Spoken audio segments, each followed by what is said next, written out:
نحمده ونصلي على رسوله الكريم أما بعد فأعوذ بالله من الشيطان الرجيم بسم الله الرحمن الرحيم إن عدة الشهور عند الله 12 شهرا في كتاب الله يوم خلق السماوات والأرض منها أربعة حرم وقال رسول الله صلى الله عليه وسلم أفضل الصيام بعد رمضان شهر الله المحرم মাদ্রাসাতুল উলুম ওয়াল হিকামের তাকরীর বিভাগের উদ্যোগে আয়োজিত সাপ্তাহিক বক্তৃতা সেমিনারের সম্মানিত সভাপতি, বিজ্ঞ বিচারক মণ্ডলী, সুদক্ষ পরিচালক ও আমার সামনে উপবিষ্ট সকল তালেবে ইলম ভাইরা, আপনাদের সকলকে জানাই আমার আন্তরিক শুভেচ্ছা। আজকে আমি আপনাদের সামনে আশুরার তাৎপর্য ও তার ফজিলত সম্পর্কে সময়ের এই সংক্ষিপ্ত পরিসরে যতটুকু সম্ভব আলোকপাত করার প্রয়াস চালাবো ইনশাআল্লাহ। প্রিয় উপস্থিতি, হিজরি বর্ষের প্রথম মাস মুহররম। মুহররম শব্দটি আরবি, যার অর্থ হচ্ছে সম্মানিত।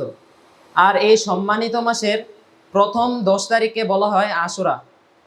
আশুরা শব্দটি আরবি আশারতন থেকে এসেছে, যার অর্থ হচ্ছে 10। সৃষ্টির শুরু থেকে এই পর্যন্ত এই দিনে বহু অলৌকিক ও ঐতিহাসিক ঘটনা ঘটেছে। তবে এই দিনের মূল তাৎপর্য নিহিত রয়েছে হযরত মুসা আলাইহিস সালাম এবং বনী ইসরায়েলের ফেরাউনের কবল থেকে মুক্তি পাওয়ার অলৌকিক ঘটনার মধ্যে। রাসূল সাল্লাল্লাহু আলাইহি ওয়াসাল্লাম যখন মদিনায় হিজরত করলেন, তখন তিনি দেখতে পেলেন যে ইয়াহুদিরা এই দিনে রোজা রাখছে। তখন তিনি তাদেরকে জিজ্ঞেস করলেন যে তোমরা কেন এই দিনে রোজা রাখো? তারা বলল, হাদা ইয়াউমুন সালিহ, হাদা ইয়াউমুন নাজ্জাল্লাহু বনী ইসরাঈলা মিন আদুবিহিম ফাসামাহু মূসা। এটি একটি মহান দিন। এই দিনে মহান আল্লাহ তাআলা বনী ইসরাইলকে তাদের শত্রু ফেরাউনের কবল থেকে মুক্তি দিয়েছিলেন। তাই কৃতজ্ঞতা স্বরূপ হযরত মুসা আলাইহিস সালাম এই দিনে রোজা রেখেছিলেন।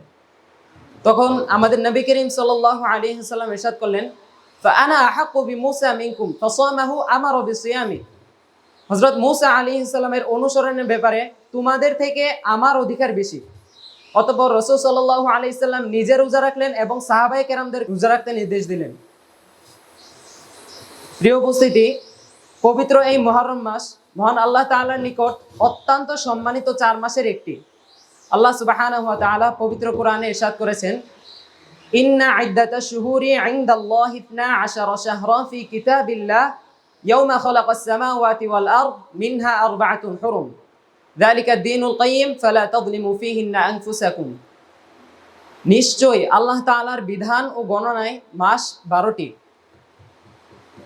যেদিন তিনি আকাশমণ্ডল ও পৃথিবী সৃষ্টি করেছেন। তার মধ্য থেকে 4টি মাস সম্মানিত, অর্থাৎ যুদ্ধ বিগ্রহ নিষিদ্ধ। এটাই সুপ্রতিষ্ঠিত দিন।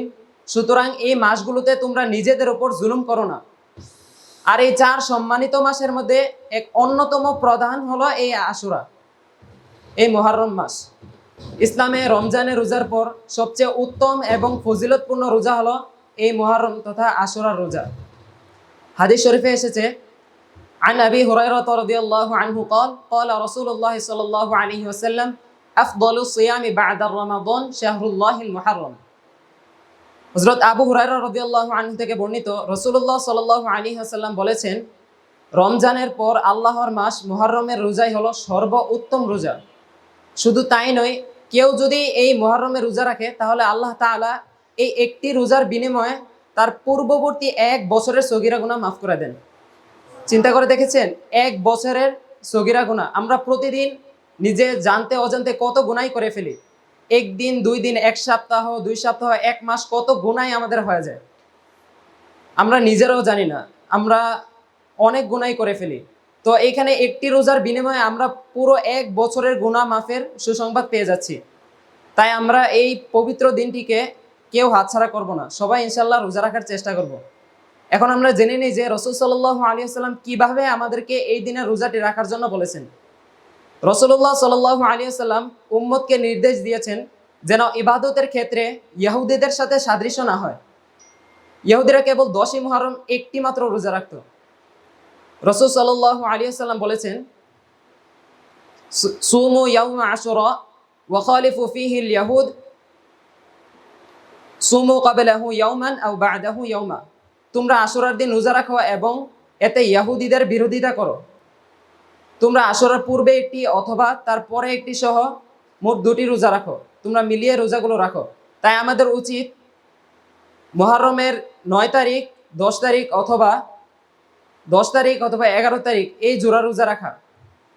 প্রিয় উপস্থিতি, আশুরার নাম শুনলেই আমাদের চোখে ভেসে ওঠে হিজরি 61 সনের 10ই মুহররম কারবালার প্রান্তরে নবী দৌহিত্র জান্নাতি যুবকদের সর্দার হযরত ইমাম হুসাইন রাদিয়াল্লাহু আনহু এবং তার পরিবার পরিজনের নির্মম শাহাদাতের ঘটনা। আমরা অনেকেই এই ঘটনার ব্যাপারে জানি, যেহেতু সময় কম এই ঘটনা বিস্তারিত বলার সময় নেই। তো অনেকেই মনে করে থাকেন যে এই দিনের মূল তাৎপর্য ও ফজিলত সৃষ্টি হয়েছে এই কারবালার ঘটনার পর থেকে। এটি সম্পূর্ণ ভুল কথা, বরং তাৎপর্য সৃষ্টির শুরু থেকেই নির্ধারিত।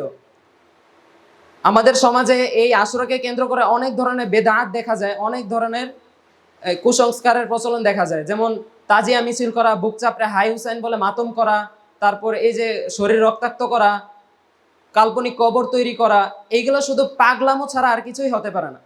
এগুলো পাগলদের কাজ। নবী করিম সাল্লাল্লাহু আলাইহি ওয়াসাল্লাম কোনো হাদিসে এই কথা বলেননি যে তোমরা আশুরা আসলে এই কাজগুলো করো, কোনোদিন বলেননি। বরং নবী করিম সাল্লাল্লাহু আলাইহি ওয়াসাল্লাম কঠিনভাবে সতর্ক করে বলেছেন, লাইসা মিন্না মান লাতামাল খুদুদ ওয়া শাক্কাল জুয়ুব ওয়া দাআ বিদাওয়াল জাহিলিয়া। সে ব্যক্তি আমাদের দলের অন্তর্ভুক্ত নয়। কথাগুলো খেয়াল করবেন, সে ব্যক্তি আমাদের দলের অন্তর্ভুক্ত নয় যে নিজের বিপদে বা সুখে নিজের গালে চড় মারে, কাপড়ের কলার পকেট ছিঁড়ে ফেলে এবং জাহিলি যুগের মতো চিৎকার ও মাতম করে। তাই সুপ্রকাশের নামে আমরা কোনো ধরনের অন-ইসলামিক কর্মকাণ্ডে লিপ্ত হতে যাব না। কারবালার চেতনা হলো বাতিলের সামনে মাথা নত না করা, সুন্নতের উপর অবিচল থাকা। মাতম করার নাম এই আশুরা নয়। প্রিয় উপস্থিতি, আশুরা আমাদেরকে মহান আল্লাহ তাআলার উপর ভরসা করতে শেখায়। যেভাবে হযরত মূসা আলাইহিস সালাম বড় সমুদ্রের সামনে দাঁড়িয়ে মহান আল্লাহ তাআলার উপর ভরসা হারিয়ে ফেলেননি, আশুরা আমাদেরকে ধৈর্য ধরতে শেখায়। আশুরা আমাদেরকে শেখায় বাতিল যতই শক্তিশালী হোক না কেন, যতই প্রতাপশালী হোক না কেন, তার বিরুদ্ধে প্রতিবাদ করতেই হবে। প্রয়োজনে সত্যের জন্য, দ্বীনে ইসলামের জন্য আমাদের জীবন পর্যন্ত বিলিয়ে দিতে হবে। তবুও এই বাতিলের সামনে মাথা নত করা যাবে না, যা হযরত ইমাম হুসাইন রাদিয়াল্লাহু আনহু নিজের জীবন দিয়ে দেখিয়ে গিয়েছেন। আল্লাহ সুবহানাহু ওয়া তাআলা আমাদের সকলকে এই আশুরা থেকে শিক্ষা নেওয়ার তৌফিক দান করুন এবং এর শিক্ষা জীবনের প্রতিটি ক্ষেত্রে বাস্তবায়ন করার তৌফিক দান করুন। আমিন। ওয়া আখিরু দাওয়ানা আনিল হামদুলিল্লাহি রাব্বিল আলামিন। আসসালামু আলাইকুম ওয়া রাহমাতুল্লাহি ওয়া বারাকাতুহু।